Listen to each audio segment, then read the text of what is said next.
There was a woman who lost everything in a single winter. Her husband left. Her friends turned away. Her family grew silent. And in that cold, empty house, she whispered into the darkness, "God, are you there?" What happened next changed everything she thought she knew about being alone. Let me tell you something the world doesn't teach anymore. When everyone walks away, when the last door closes, when silence becomes your only companion, that's not the end of your story. That's the beginning of your transformation. You see, sometimes God empties our hands so we'll finally lift them up. This woman, let's call her Sarah, she spent 30 years building her life around people. Her worth came from their approval. Her strength came from their presence. Her identity came from their voices. But when they all disappeared, she discovered something profound. She had never truly met herself, and she had never truly met God. The first nights were the hardest. The silence screamed louder than any crowd. She'd reach for her phone, no messages. She'd look at the empty chair across the table. She'd wonder if anyone remembered her name. And in those moments, she learned the difference between loneliness and solitude. Loneliness is an empty room. Solitude is a sacred space. On the 47th morning, yes, she counted, Sarah stopped begging God to send people back. Instead, she whispered a different prayer, "Teach me what this means." And listen carefully to this, because this is where everything shifted. God doesn't always remove the storm. Sometimes he removes everyone so you can finally hear his voice above the noise. Week by week, something extraordinary happened.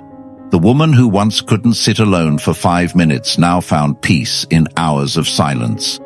The woman who crumbled without validation discovered strength she never knew existed. She started painting again, writing, praying, not for show, not for likes, just for her soul and God. Here's what the elders knew that we've forgotten. A woman with no one but God has everyone she needs. Not because God replaces people, he doesn't, but because he reveals who you are without their mirrors. He shows you the difference between connection and codependency, between community and crutches, between love and the desperate need to be needed. Sarah learned to ask different questions. Not why did they leave, but what was I afraid to face? Not when will someone come, but who am I becoming in the waiting? Not God, where are you? But God, what are you building in this wilderness? Because here's the truth that terrifies us. Sometimes the blessing isn't in the answered prayer, it's in the unanswered one. Months passed, then a year. People who knew Sarah before barely recognized her. Not because she looked different, though she did. Her eyes held something they never had: certainty, peace, an unshakable knowing. She stopped explaining herself, stopped defending her journey, stopped needing permission to take up space. When you've wrestled with God in the dark and held on until dawn, human approval becomes background noise. And then one morning, Sarah realized something that made her laugh and cry at the same time. She wasn't alone. She had never been alone. God had been there in every empty room, every silent night, every tear that fell unseen. The absence of people wasn't abandonment. It was appointment. An appointment with her Creator. An appointment with her purpose. An appointment with the woman she was always meant to become. Listen to what happened. Sarah started a small business from her kitchen table. It grew. She wrote letters to other lonely women. They wrote back, hundreds of them. She volunteered at the shelter where she once sought help.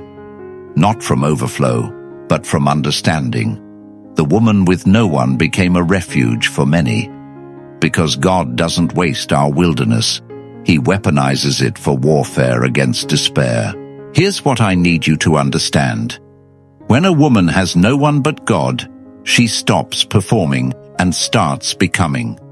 She stops fragmenting herself to fit into spaces that were never meant for her. She stops dimming her light to make others comfortable.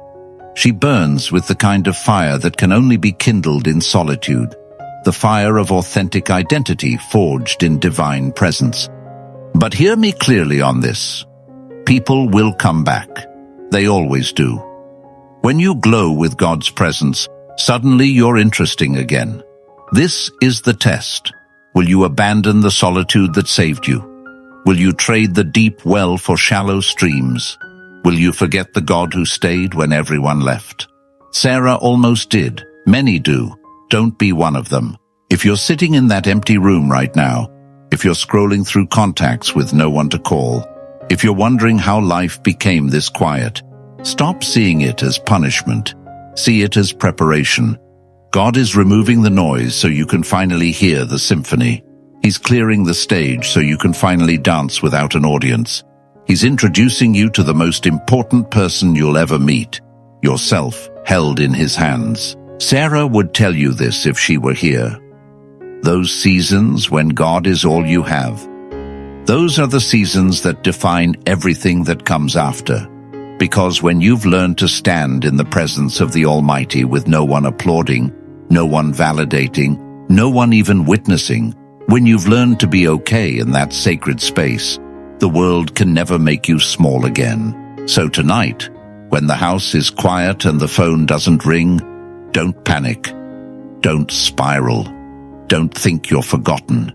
You're not alone. You're being refined. You're not abandoned. You're being appointed. You're not empty.